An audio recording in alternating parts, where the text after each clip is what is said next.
But more so what I'm doing by expediting this race to the bottom to zero. Maybe Brian Armstrong thought he had 3 to 5 years to figure this out. Well, guess what, dude? You got 3 to 5 weeks and you're fucked. So now I'm building a leverage long position on Bitcoin being the true innovation in cryptocurrency, that digital scarcity does have value, and that altcoins are implied unintended inflation to the asset class.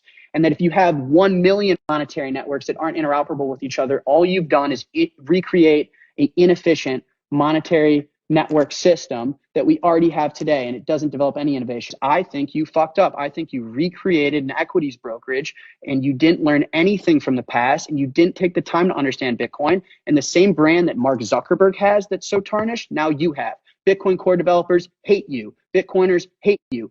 And you fucked up. And it's been long enough, and I'm sick of it. And I finally got old enough and in my mid to late 20s to build my own company and call your bluff. But more